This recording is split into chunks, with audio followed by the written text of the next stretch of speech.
जय श्री कृष्ण सभी को। आज बाबा सोमनाथ जी के पास दर्शन करने आए हैं और जन्माष्टमी के विषय में बाबा जी को मिठाई और कुछ फ्रूट्स लाए हैं। बाबा ठीक हो बाबा? आशीर्वाद बनाए रखना। और बाबा यहाँ पे सही लग रहा है? बहुत अच्छी भजन अच्छे हो रहे हैं? कोई किसी भी प्रकार की कोई दिक्कत बाबा? सब चीज से आनंद है। संत नगरी में है, हाँ, विराजमान है और संत नगरी में कोई प्रकार की कमी परेशानी नहीं है।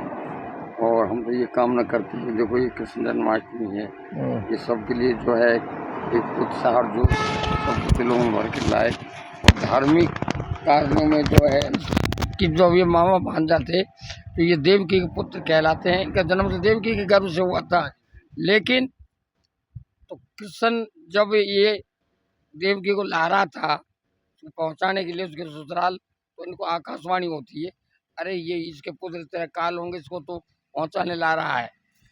उसका वहीं हृदय बदल गया और उसके हृदय में एकदम क्रूरता उत्पन्न हो गई। उसने वहीं पहले जो उसने जेल में डाल दिया अपने बहनों को भी, अपनी बहन को भी, और जो भी पुत्र किसी ने कहा 8वां पुत्र तेरा काल होगा। उसने कहा मैं सबों को मार दूंगी कि करके कैसे काल होगा।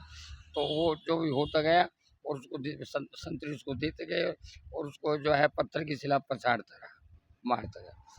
तब कहते हैं ना कि जो अनाचार बढ़ जाते हैं, पापाचार जब बढ़ जाते हैं तो उसका भी जो समय आता है, अत्याचार जब धरती पे ज़्यादा वजन बढ़ जाता है, तो उसका जन्म जब कृष्ण जी का वहाँ हुआ गर्भ में, ऑटोमेटिक जब उसका जन्म हुआ तो ऑटोमेटिक ताले टूट गए, पहरेदार सो गए और नंदबा उसको जो है देवकी जो देवकी का जन्म हुआ था उसके जो आदमी थे, है कि नहीं, तो वो उसको लेकर के उसने कहा तो देवकी बोले इनको ले जाओ, और नहीं इसके भी जो है प्राण पखेरु उड़ जाएंगे, इनको मार देंगे।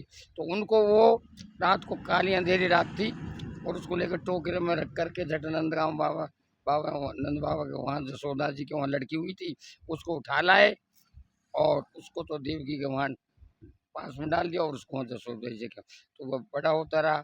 उसके बाद में जो यहाँ तक प्रक्रिया चलती रही, आगे एंड ये हुआ कि उसने कंस का जो है विध्वंस कर दिया। तो इस उपलक्ष्य में जो है हमारे कृष्ण जन्माष्टमी की जो भादों आती है और ये भादों की अंधेरी रात मानी जाती है, इसको जन्म हुआ था इसका जो है वसुदेव जो उसको लेके गए थे, लेकर के उसको टोकरे में रखे गए थे। तो जमुना जी एकदम ऊपर को फान पे आ गई तो किसी ने आकाशवाणी होती है, अरे तू टोकरे को जमुना जी चरण स्पर्श करने के लिए लालायित हो रही हैं, तब जाके रास्ता मिलेगा। उन्होंने टोकरे को नीचे पानी में रखा तो उसको रास्ता खुला तो वो नंदगांव बिजली बन के चलेगी और आकाशवाणी हुई कि तेरा काल पैदा हो चुका है।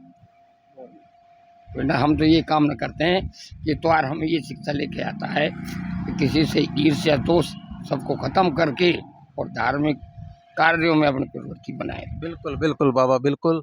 आपने बाबा ने विस्तार से काफी विषय में बताया है, हमें बहुत अच्छा लगा बाबा के विचार जानकर। और बाबा हम आपकी सेवा में तत्पर रहेंगे, आते रहेंगे और आपके विचार जानते रहेंगे।